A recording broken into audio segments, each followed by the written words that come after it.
रहमान रहीम। अस्सलाम वालेकुम नाइमर्स टीवी, मैं हूं वारिक जवेद। आज फिर हमारी खुशकिस्मती रियाज महमूद बाजवा साहब हमारे साथ। आज कुछ बातें करेंगे सियालकोट की, कुछ अल्लामा इकबाल की।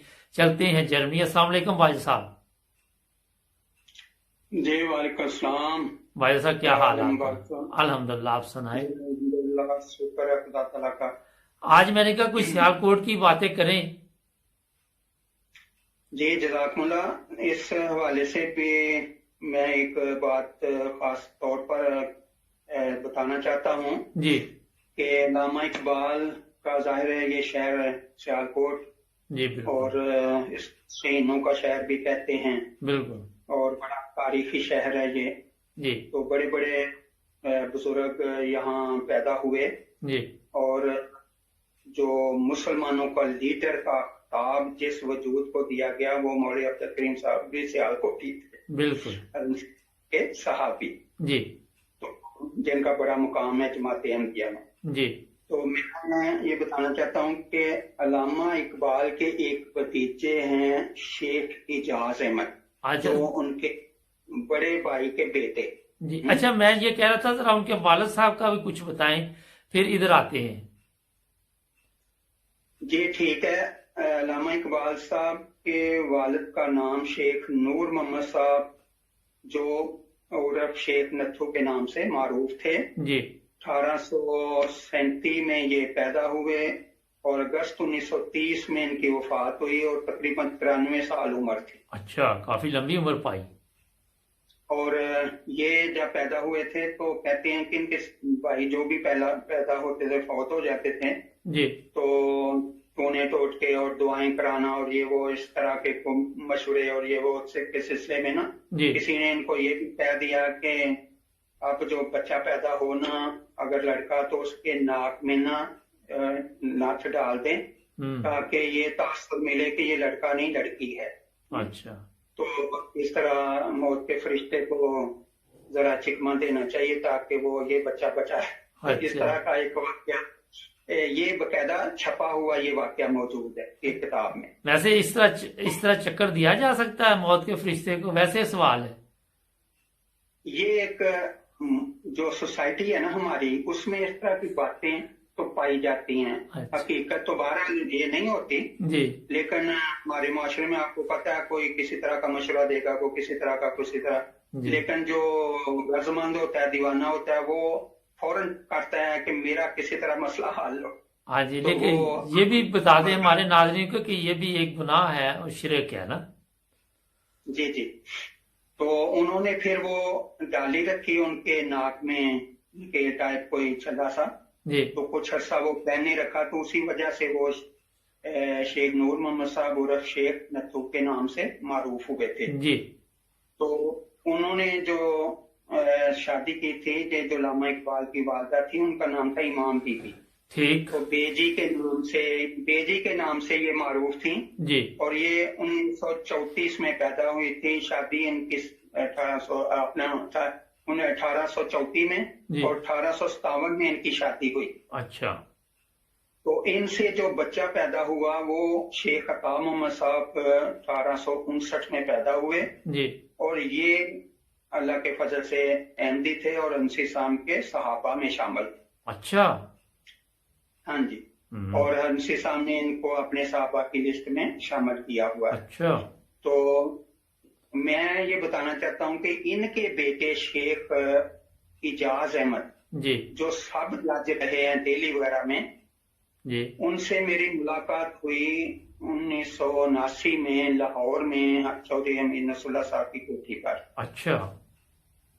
तो ये 1979 की बात है। ठीक। तो मैं जब अंदर कोठी में दाखिल हुआ तो सर जफरुल्लाह खान साहब भी सैर कर रहे थे लान में जी। तो मेरे साथ मुमताज भट्टी साहब हमारे जामे के एक स्टूडेंट थे, वो बाद में तो छोड़ के, और एक अब्दुल करीम लड़का था। हम तीनों अंदर दाखिल हुए थे। चौधरी साहब से मैंने अर्ज किया कि मैं शेख इजाज साहब से मिलना चाहता हूँ जी।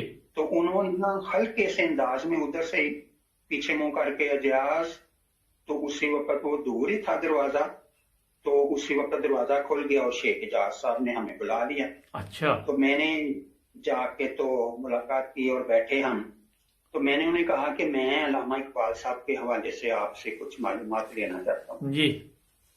تو کچھ باتیں تو ہماری وہاں ہوئیں، لیکن انہوں نے ایک بات کی، کہنے لگے کہ میں خود یہ ارادہ رکھتا ہوں کہ اس پہلو پر میں کتاب لکھوں. اچھا. تو اب یہ ہوا کہ پھر ہم تو اٹھ کے آگے، ساتھ میں نے پھر ریکویسٹ کی کہ کیا آپ ہماری چوئی صاحب سے بھی ملاقات کرا سکتے ہیں. جی. انہوں نے کہا آپ ابھی تو آنا ہے، جیسے جاوید اقبال نے ملاقات کے لیے، جی. اور اس کے بعد مولوی مشتاق صاحب بھی آ رہے ہیں جی. جو ہائی کورٹ کے چیف جسٹس ہے پنجاب میں. جی. تو کہتے ہیں کہ ان کے جانے کے بعد تقریباً 3-4 بجے یہ فارغ ہوں گے تو آپ ہی آ جانا. ٹھیک. تو ہم پھر دوبارہ چلے گئے. اچھا. تو انہوں نے ہمیں ان سے بھی ملوایا. پھر میں چوئی صاحب کے پاس بھی تھوڑی دیر بیٹھا جی. اور کچھ باتیں انہوں نے بھی ہمیں برکن بتائیں جی. اپنے حضرت شام کے ایک صحابی کے تعلق میں. جی. تو اب انہوں نے کیا کیا کہ انہوں نے 1985 میں ایک کتاب لکھی. پھر اچھا. اس کا نام رکھا مظلوم اقبال. ٹھیک. اب یہ جو علامہ اقبال ہیں، یہ میں بتانا چاہتا ہوں کہ 9 نومبر 1877 میں پیدا ہوئے. جی. اور ان کی وفات ہے 21 اپریل 1938. ٹھیک. اب ان کے حالات شیخ اعجاز احمد صاحب ان کے بھتیجے لکھ رہے ہیں مظلوم اقبال کے نام سے. جی.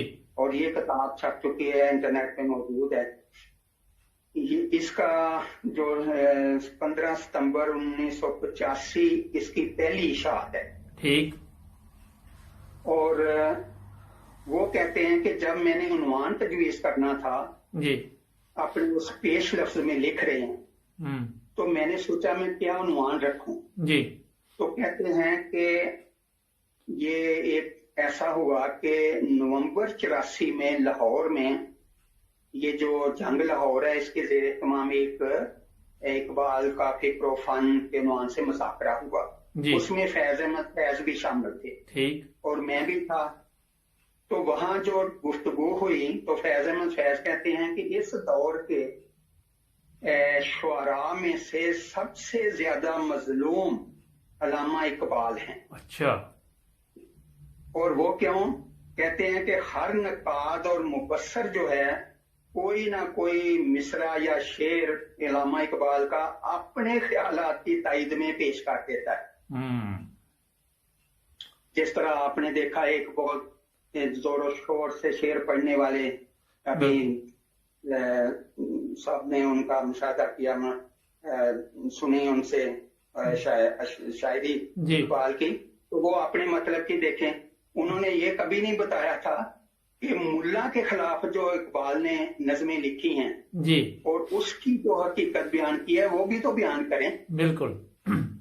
اچھا، یہ کہتے ہیں کہ جب میں نے یہ فکرہ سنا تو مجھے عنوان مل گیا. اچھا. کہ واقعی میرے ذہن میں بھی یہی آ رہا تھا. تو مظلوم اقبال کے نام سے انہوں نے ایک کتاب لکھی. اچھا. وہ جب شائع ہو کے آ گئی تو یہ ظاہر ہے سوسائٹی میں بڑا مقام تھا ان کا بھی. علامہ اقبال کے بھتیجے تھے جی، تو تعلقات بھی بڑے تھے. انہوں نے کچھ کاپیاں لوگوں کو بھیج دی. ٹھیک. یہ جو خاص خاص لوگ ہیں، جی جب یہ کتاب تقسیم ہوئی ہے جی تو جمیل الدین عالی ایک آپ جانتے ہیں بڑے رائٹر تھے، جی، تو کالم بھی لکھتے تھے. بالکل. انہوں نے جب یہ کتاب پڑھی تو اقبال اکیڈمی والوں کو مخاطب کر کے کہتے ہیں کہ اب ذرا توجہ دینے کی ضرورت ہے کہ یہ علامہ اقبال کے بارے میں جو باتیں ہوتی تھیں اب ایک گواہی گاہکی آ گئی ہے. اچھا. جی. تو اب اس کا جواب اقبال اکیڈمی والے تھے. اچھا. اب اقبال اکیڈمی والوں نے جواب کیا دینا تھا یا کسی اور نے کیا دینا تھا، جی. انہوں نے جو کرنا تھا یا کر سکتے تھے وہ یہی کیا کہ فوراً بین کر دی اچھا. کتاب. ٹھیک. اب یہ تو یہی کر سکتے تھے. بالکل. اس کا جواب نہیں دے سکتے. جواب کیوں نہیں دے سکتے تھے کہ انہوں نے اس میں یہ لکھا ہوا ہے کہ علامہ اقبال کا باقاعدہ ایک چیپٹر دے کر جی. اقبال اور احمدیت، اچھا. اور وہ 16-17 صفحے کے وہ حوالے ہیں جو اقبال نے احمدیت کے بارے میں تاثرات، اپنے جذبات اور اپنے خیالات جو مختلف مواقع پہ وہ بیان کرتے رہتے تھے وہ اکٹھے کر دیے جی اب انہوں نے اور بھی ایک دو باتیں لکھی ہیں جی وہ لکھتے ہیں کہ یہ جو میرے والد تھے یہ کوئی 16-17 سال بڑے تھے ان سے علامہ اقبال سے اور ان کا نام تھا شیخ عطا محمد صاحب ٹھیک وہ کہتے ہیں کہ ان کے بارے میں سالک صاحب اسی کتاب میں کہ سالک صاحب نے شیخ عطا محمد صاحب میرے ابا جی کے بارے میں لکھا ہے ذکر اقبال کتاب میں کہ ابا جان احمدی عقائد رکھتے تھے. اچھا آگے یہ خود لکھتے ہیں وہ بفضل خدا سابقون میں سے تھے اچھا اور بحمدللہ وفات تک اپنے عقیدے پر قائم رہے. یہ اس کتاب میں موجود ہے. ٹھیک اس کتاب میں انہوں نے یہ بھی لکھا کہ میرے جو دادا تھے ان کی بھی تو آگے اولاد اس طرح نہیں ہو رہی تھی جی اور یہ علامہ اقبال تو بہت بعد میں پیدا ہوئے. یہ 17 سال پہلے جب یہ ان کے والد پیدا ہوئے ہیں جی اس سے پہلے انہوں نے ان کی بھی اولادوں یہی 2 لڑکیاں پیدا ہوئیں کوئی لڑکا پیدا ہو فوت ہو گئے. جی تو کہتے ہیں کہ علامہ اقبال کی والدہ نے حضرت مسیح موعود کو دعا کے لیے لکھا. اچھا اور پھر یہ اس کے بعد میرے والد پیدا ہوئے. تو دیکھیں گھر کی گوائیاں کیا کہہ رہی ہیں. بالکل ایسے اور وہ کہتے ہیں کہ بفضل خدا سابقون میں سے تھے اور بحمدللہ وفات تک اپنے عقیدے پر قائم رہے. بہت خوب. اور یہ شیخ عطا محمد صاحب کوئی معمولی نہیں تھے. جی انہوں نے علامہ اقبال کو جو بہت دیر بعد میں پیدا ہوئے اور یہ 2 ہی تو بھائی تھے. جی بالکل. تو ان کو انہوں نے اپنے بیٹوں کی طرح چھوٹا بھائی تھا لیکن بیٹوں کی طرح پالا. جی اور اس کا اتنا اثر تھا علامہ اقبال پر اپنے بھائی کی نوازشات کا جی کہ وہ ایک دفعہ انہوں نے ایک نظم لکھی تو اس میں وہ ان کو کیا الفاظ سے یاد کرتے تھے. جی کہتے ہیں وہ میرا یوسف ثانی اچھا وہ شمع محفل عشق واہ وہی ہے جس کی محبت قرار جام مجھ کو واہ جلا کے جس کی محبت نے دفتر مانو تو ہوائے عیش میں پالا کیا جوان مجھ کو. واہ وہ میرا یار بھی محبوب بھی برادر بھی کہ جس کے عشق سے جنت ہے یہ جہاں مجھ. بہت خوب. اب اتنا ان کا آپس میں پیار تھا جی کہ آپ یقین کریں کہ یہ پیار اس کتاب میں یہ لکھا ہے کہ 21 اپریل. اچھا ایک بریک کا مجھے اشارہ دیا جا رہا ہے. ایک بریک ناظرین. بریک کے بعد پھر آگے چلتے ہیں. جڑے رہے 9 بجے ٹی وی کے ساتھ. پنجاب شاپ ہمبرٹ والوں کا کہنا ہے ہمارے ہاں تمام کھانے پینے کی چیزیں اعلیٰ کوالٹی کی مناسب قیمتوں میں دستیاب ہیں.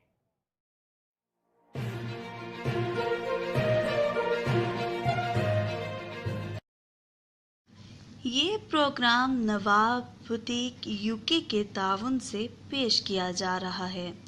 ہمارے ہاں ہر قسم کے لیڈیز اینڈ جینٹس ملبوسات دستیاب ہیں.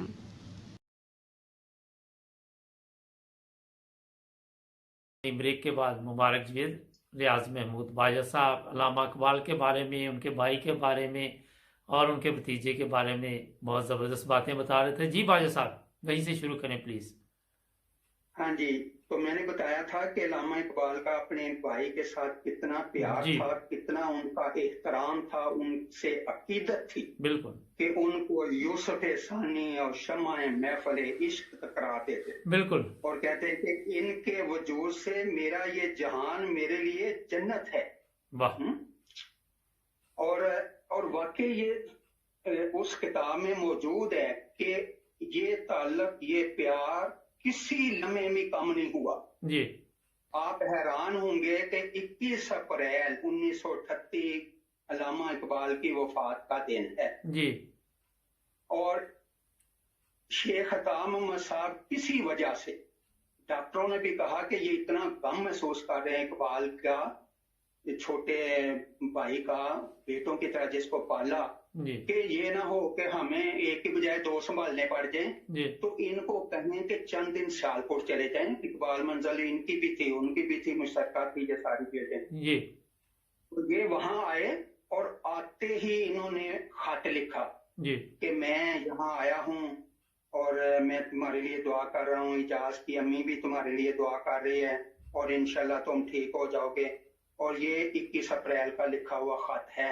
अच्छा और 21 अप्रैल को ये खत डॉक्टर साहब तक पहुंचा नहीं है कि डॉक्टर साहब की वफात हो गई। जी उसी तरह भतीजा शेख इजाज, वो सब जाए थे दिल्ली में, जी और वो कहते हैं कि मैं 3 दिन की छुट्टी लेकर आ गया।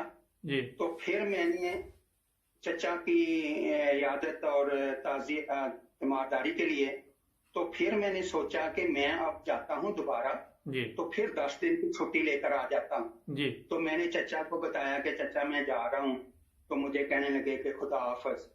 जी तो मैं आया और आके दरखास्त दे दी दोबारा, जी और मेरा इरादा था कि मैं 23 या 24 को वापस आ जाता हूँ। जी तो फिर जब मैं अभी पहुंचा ही नहीं है तो मुझे टेलीग्राम मिल गई कि उनकी वफात हो गई है। जी अब ये कहते हैं कि अल्लामा इकबाल के जो भाई थे मेरे वालिद, जी अब उन पे इनकी ये जो ताल्लुक था बरादराना और प्यार का, इसका कितना असर था। जी ये कहते हैं कि ये रोते रहते थे अपने कमरे में बैठ के, और ये भी शायर थे। अच्छा अब मैं इकबाल के बारे में, जब उनको वफात हुई तो कहते हैं कि इन्होंने जो अशार दोहराते रहते थे अपनी जुबान से, जी वो ये इस तरह के थे। कहते हैं बियाबां हमारी सहरा बन गई, मुसाफिर वतन को रवां हो गया, वाह गया उड़ के वो बुलबुले बुलबुले खुश नवा, वाह चमन पाए माल खजां हो गया, वाह गिरा कट के आंखों से लखते जिगर, बहुत खूब मेरे सबर का इम्तिहान हो गया। बहुत खूब अब मैं एक और बात बताना चाहता हूँ। ये जो हमारे मुखालफीन हैं, ये अल्लामा इकबाल के एक बयान को लेकर, जी जो 3 मई 1935 का है। जी अब देखें मई 1935 से पहले कितनी लंबी जिंदगी अल्लामा इकबाल ने गुजारी, जी और उसमें वो जगह जगह और कई रंग में आमदीद की तारीफ करते रहे। जी अब ये 3 मई 35 के एक बयान को लेके जी अल्लामा इकबाल तो इनको काफिर समझते थे। मैंने आपको बता दिया को किस तरह के काफिर समझते थे। अगर ये काफिर और गद्दार थे तो अपने बड़े भाई के साथ ये मोहब्बत कैसे हो सकती? बिल्कुल तो वो ठीक तो उनके भतीजे ने बता दिया कि वो आखिर दम तक कहती थे। जी अच्छा, 3 मई 35 को तो ये बयान देते हैं, और 13 अक्टूबर 35 को एक वसीयतनामा लिख रहे हैं अपने बच्चों के बारे में। जी और उसमें अपने भतीजे को अपने बच्चों का वली बना रहे जी शेख इजाज। बिल्कुल तो कोई गद्दार को, कोई काफर को, कोई इस्लाम से खारिज इंसान को जी अपने बच्चों का वली मुकर्रर करेगा? नहीं, ये तो आपने बड़ी जबरदस्त बात की। इस वक्त ये नाज़रीन को भी पता नहीं होगी मेरा ख्याल है।